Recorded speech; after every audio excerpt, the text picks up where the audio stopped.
Background of medical interpreters. Medio IGC 101, Unit 3.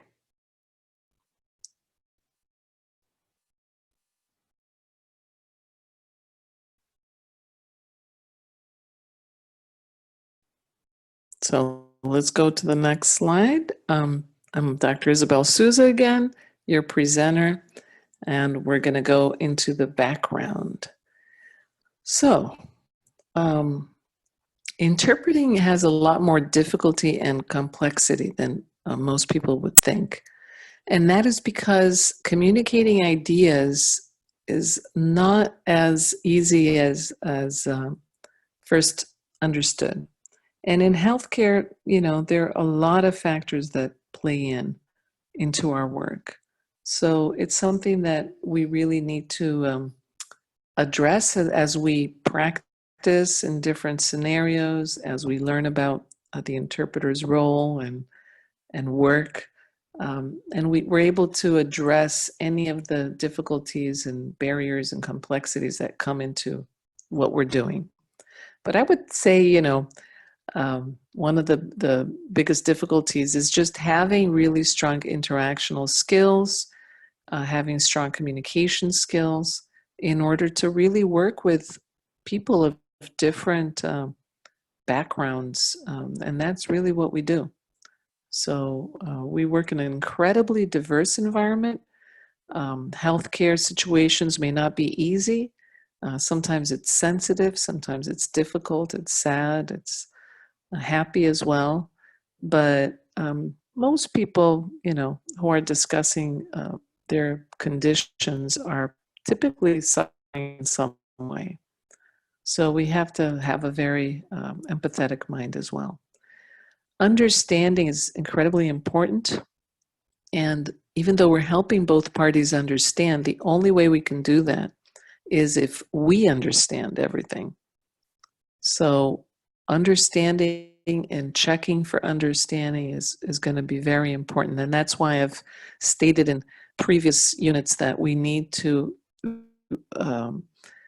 seek clarity and do whatever we need to do to make sure that we're understanding everything, being quite meticulous about the communication. Cultural competency is very important. We'll discuss that further as far as everything it entails. But without it, how are we going to interpret for a diverse set of individuals if we don't have our own cultural competency to handle those situations? Training is very important, and oftentimes we end up training sometimes interpreters who've been in the field before training was required, and once they get trained, they realize, wow, I have a framework to go by, and now I know how to proceed in every situation. And that's why training is so important in a practice environment, because occupational stress really comes from not knowing what to do, not knowing how to behave or how to address a situation. So training is incredibly important, and support, having support is very important as well. So let's move on to the next slide. Let's talk about some of the basic activities of the interpreter. I mentioned we'd discuss a little bit facilitating intercultural communication. In order to facilitate that communication, we will be assisting within a very complex health system. Oftentimes, patients have a very hard time navigating it, sometimes even providers, because it's constantly changing and evolving. We're there to enhance the therapeutic report. This is actually a standard of practice written in the IMA Standards of Practice document. And what do I mean by that? The provider and patient are the primary participants in the session. We're there sort of as a third party, enabling the communication, but it's not our communication. So the therapeutic rapport is something that occurs between providers and patients. And it's a relationship, but it's a relationship that is therapeutic in nature. One person is there with an ailment, and the other person is there with certain knowledge and skills to help that other person.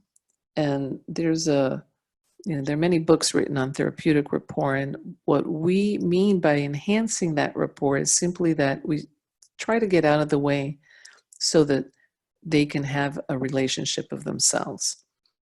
If we get too much in the way, and if they're looking at us instead of at each other, they're creating relationships with us, but not with themselves.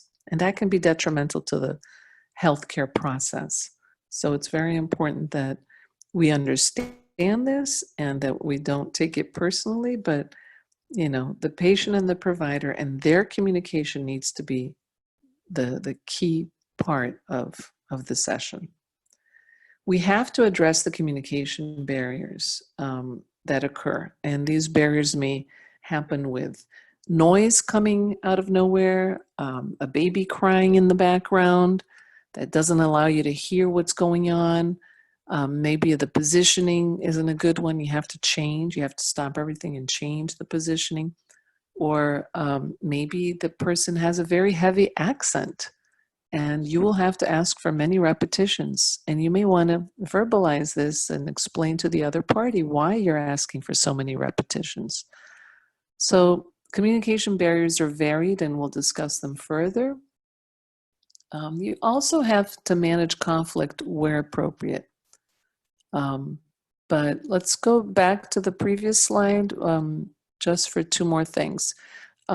Even though most of the situations are collaborative, you have to manage conflict, meaning not resolving anything, because again, we're not the main party. The parties have to resolve any conflict. What we mean by managing is simply not escalating it, not showing sides, not showing any discomfort, keeping our tone calm.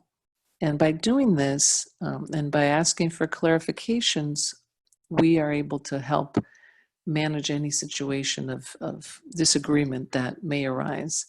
But if we can't, again, it's not our responsibility to resolve it, but at least we can manage ourselves.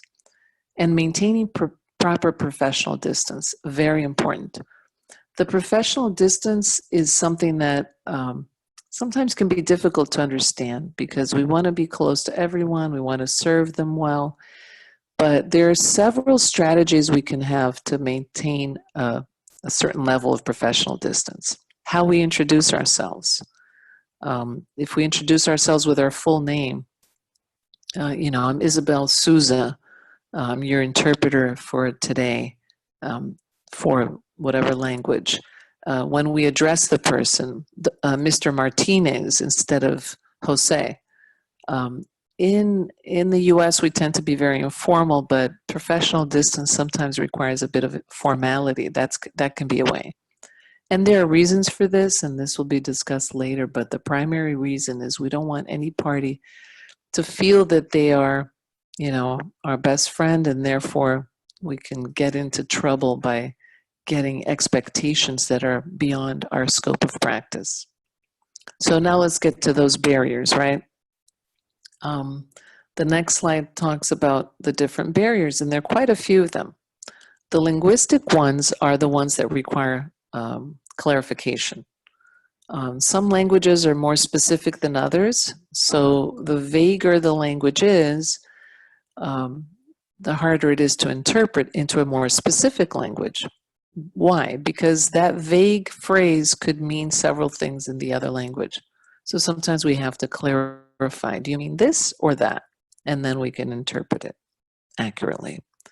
So linguistic issues may come up between languages. That can be a barrier. Or maybe the person you're interpreting for speaks French but isn't completely fluent. That's also a linguistic barrier because they might throw in some, false terms that don't exist in the language. Register. Register is the level of formality or difficulty in a language. So many languages have different levels of formality. And, just as I can say a term that's, I can say glutes or I can say bum, right? So some colloquial terms, I can say pee or urinate. So when a patient speaks in a certain register, we interpret it in that same register. We don't try to increase it or make it sound more intelligent than it is. We just communicate what was communicated, as it were. Occasionally, we can have register barriers when providers use incredibly difficult terminology that nobody understands. And sometimes we have to ask the provider to lower their register or speak in layman's terms if we notice that the patient is, body language shows that they're not understanding. There are situations where providers just can't do that. They spend all their lives studying to be able to speak in that language, full of jargons, and occasionally interpreters find themselves in the situation of having to decide what to do. But from a strict perspective, interpreters typically maintain the register of the source language. Cultural barriers, we already mentioned a few, so I'm not going to go into detail here, but they're certainly part of the scenario that we have to address. Systemic barriers, and these could be, barriers of always being asked to interpret the same form. And the barrier there is that form isn't available in the other language. Or perhaps, an inability for the clinic to request an interpreter directly. And these are systemic barriers that don't just affect the patient you're with or the provider you're with, but affects everybody in the healthcare system. Environmental barriers would be the barriers I've spoken to you about before. Noise, it could be the spatial issues, it could be visibility, it could be the quality of the audio that you're listening into, or maybe you're interpreting via video and something happens with the pixelation of your screen. Interpersonal barriers are those barriers that have to do with relationships. So again, by maintaining that professional distance and actually trying to treat all clients, providers, and professionals in the same manner, we establish an equal distance from all parties that we work with. And that actually helps because it's a formal, professional, clear relationship that is based on the role that each is playing and not based on anything else. It does get a bit confusing if it becomes too personal, and the patient happens to be from your same native town, and all of a sudden the patient feels a huge affinity to you. That can sometimes create a problem. Or if you happen to have had an issue with a provider and now you have to interpret for that provider again, you have to keep your interpersonal issues at bay. Intrapersonal are the barriers that have to do with what's going on inside of you. If you're extremely stressed because in 15 minutes you have to be out the door, that may affect the quality of your interpretation. So intrapersonal barriers can also be, maybe there's a mother who's distraught and crying in front of you, and that causes some anguish. And being able to control our intrapersonal feelings is important so that we can interpret accurately. So let's go on to the next slide, and we're going to talk now about some specific responsibilities of the interpreter. First and foremost, we need to interpret accurately and completely. And we cannot forget that. And that is how most will see us as interpreters. We need to request clarifications as needed. That is one of our responsibilities. And interject in the best way possible. We need to address cultural issues that affect communication. That's very important, not to forget the cultural issues. And also we need to advocate for safe and respectful communication. a lot of times we think of advocacy and we think of, interpreters are patient advocates. Actually, we advocate for good health. We advocate for safe communication. We advocate for a respectful environment. We advocate for professionalism. The term advocacy and advocating in English has many more meanings. It does not necessarily mean that we're representing anyone. We're basically supporting certain things from happening. And the only time we can ever act as a patient advocate, although you could say that we're all patient advocates, everyone, the provider, the interpreter, the receptionist, everybody is obviously, for the patient's well-being. But on occasion when there's bias or discrimination, we may need to advocate for not just that one patient, but for the systemic barrier, because discrimination is a barrier of communication as well, and discuss it with our supervisor. But most and foremost, we need to advocate for safe and respectful communication. And another responsibility we have is following our organization's protocols. That's very important. Every organization we work for will have their own ways of doing things. And again, it's not up to us to judge or decide whether we like it or not. It's part of being a good professional is following an organization's protocols. If we want it different, we can create our own organization. So let's go on to the next slide. The interpreter stands in different specializations, and this course is really about medical interpreting, but it's good to just discuss a little bit the other specializations so we can see a bit of some of the differences. So let's start off with court interpreting. Court interpreting can happen, in lawyers' offices, but mostly it's in the courtroom. And most of the times, interpreters are interpreting for proceedings. These proceedings are being, transcribed. Interpreters are being sworn in. And the interpreter in this working environment has to really, really stick to the most literal interpretation possible without distorting the meaning, of course. And why is that? Well, it's because the relationships in a courtroom are a little bit more adversarial. Everybody has a different role. Everybody wants a different outcome. So the defense attorney wants the defendant to be set free. The defendant certainly wants a non-guilty verdict, right? The district attorney or accusing lawyer will actually want that defendant to be found guilty. The judge is, seeking the truth and trying to make a determination. The reporter is, transcribing everything, making sure that every single term is communicated and is recorded. So everybody has a different goal, and our goal in that setting is actually to interpret what was communicated as if being spoken in the language.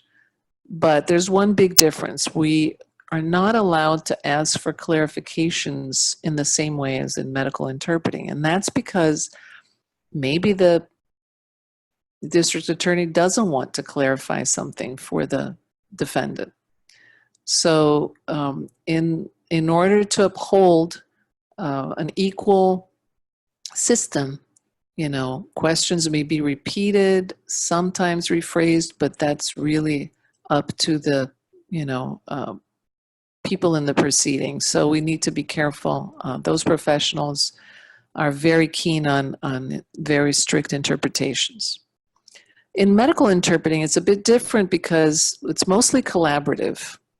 Most of the time, everybody, as I was saying, we're all advocates for the patient. We all want to provide patient-centered care, and we all want the same outcome. There will be situations where there may be a little bit of a conflict. Maybe the provider is pushing for surgery and the patient doesn't want it. Maybe the provider's pushing for a decision and the patient isn't ready, whatever it is. Again, we manage it in the best way possible, but in the vast majority of the times, it's a very collaborative environment. So our scope of practice is a little bit wider in that scenario. Conference interpreting is a bit different in many ways. Oftentimes the interpreter is behind a booth, whether it's a physical booth or a virtual booth now. There's a lot of RSI interpreting going on. RSI stands for remote simultaneous interpreting. There's some new platforms that look identical to the booth controls that interpreters have in a booth. But the big difference is that typically conference interpreters are interpreting presentations or slides that are being presented to a vast audience. And as such, we will typically interpret in one direction and not in all directions. And by doing this, we really can't intervene at all, actually, because the speaker has no access to us. We have a direct line to the audience, and we're going to have to interpret what we can understand and what we can see, basically. So interpreters typically do it in one direction. Unless you're interpreting in a business meeting, then it's a conversation, but that's business interpreting. Conference interpreting is typically in a conference setting. So these are some of the main differences. I'll have to point out that medical interpreting is the specialization that is growing at the fastest pace of all interpreter specializations. And that's because we all have to go to the doctor a lot more than we have to go to a courtroom or a conference. So let's move on to the next slide. And, I've just spoken a little bit about this, but the three relationships. In healthcare, most of our communicated events are called triadic. And why do we say that? Because usually we have to have at least three people involved. And likewise, there are three relationships that incorporate that triadic event or session. And it's important to note that sometimes there are more members in an interpreting event, and I'll discuss this a little later, but even when there are, let's just say the patient brings their family or the provider has an assistant or an intern nearby, a resident, we still have those three primary relationships. And that relationship is starting with the provider and patient. Even though they can't communicate, they are attempting to create a relationship. And with our help, they will be able to do that. Then we have our relationship with the patient. We can't say we don't have any because we've met the patient, they know us, they're going to rely on our services, and we're going to provide them a service. Likewise, we have a relationship with the provider. And it's a professional relationship where we're assisting the provider to doing their job, and we will help them in any way possible, and hopefully we'll even help them achieve their goal. So we have something in common with the provider, right? We work for the same organization. We're trying to help them achieve their goal. We have something in common with the interpreter, with the patient, I mean. We have to help.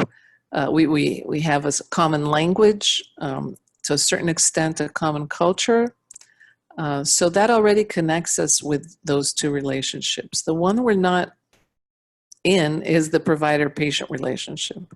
But that is the most important one. Why? Because it's a therapeutic relationship. The other two relationships are professional in nature, but they're not therapeutic. I'm not helping the patient heal. It's the provider that's helping. And I'm also not being healed by the provider. So those relationships are professional, whereas the first one is the therapeutic rapport or therapeutic relationship. And that is the most important one. So our main goal is to keep an equidistance from our two main relationships, so maintaining the same professional distance from our patient and from our provider, and even a further one from the family members, because it's great that all the family members are there and maybe somebody's speaking more than another person, but it's the patient's opinion and it's the patient communication that we need to be most concerned about. Likewise with the provider, if other people are present. So keep that in mind, that we do have these relationships, but we need to enhance and focus on helping the provider and the patient. And unfortunately, they're the ones that are, the most apart in the beginning of a session because they don't have any commonality like we do. We have commonality with both parties. They don't seem to have it, although there's a big commonality, and that is the reason for the session. The commonality is that that patient needs a service and that provider is there to provide it. So that's how we, start approximating them, focusing on the medical issue and not on the differences. So let's move on to the next slide. So we're going to end here talking about interpreting activities, and sort of one of the ways we can look at the interpreter's scope of work or scope of practice. And I call this the triadic domain, and this is something that I put together when I did my PhD and I interviewed over 500 interpreters. I found it very interesting that when they talked about all their interventions and all their, interpreting activities, which go beyond the act of interpreting, the act of seeking clarification is an interpreting activity as well. And they sort of tended to all be grouped into three domains of knowledge. One was the linguistic related activities. The other one was the health related activities and intercultural related activities. And the linguistic ones were obviously any time that the interpreter had to explain the difference between French and Haitian Creole, or request a clarification about a linguistic term, or request that a document be translated because it was too long to do a sight translation. So any time it had to do with language access or linguistic related activities, that's what the domain is. It's about our knowledge of the languages and how they interact. Sometimes the interventions had to do with medical ethical tenets, the do no harm, the Hippocratic Oath of do no harm, or treating all patients equally. And sometimes the actions of the interpreter or the intervention would actually be more about helping the healthcare system function in a more culturally appropriate way. So I'll give you an example. The interpreter will, in the post session, after the interpretation ended, the interpreter may give a cultural tidbit of information to the patient or the provider. If it's to the patient, here in the US, we need to ask this question to all patients. So that would be a health-related information you're giving to the patient. Or just so you know, it's very common for patients from Cambodia to talk about, their dead relatives. That's a piece of cultural information you're giving to increase that provider's cultural competency. So different things we say or do may sort of be interwoven in one of these three domains. There some important aspects have to do with the fact that they're of equal importance, even though we tend to stay more in the linguistic and the intercultural. But we have to really remember that we're also there to help the patient navigate the healthcare system. They're tied to a tridimensional scope of work. Our focus may vary. In one communicative event, we might only use one of these domains or all three, and it will change. And then we come into the profession with varying degrees of competence in each of these activities. We might have linguistic degrees and have studied languages, and so we might be very focused on that area. Or maybe we're a nursing assistant who decided to change careers, and we have a medical background, or we were a provider in our country of origin, then our health mind will be quite prominent and we'll always be thinking of the patient's health, or the therapeutic rapport situation. Or maybe we studied intercultural studies and we're very much into culture. That may be up front in our mind. And the important thing is we only use any activity that is related to that particular unique situation. Every situation is unique and will require, varying activities, but they're all interpreting. If they're in the name of communication and improving communication between the parties, they are interpreting related activities. So we're going to end here, and thank you very much for listening.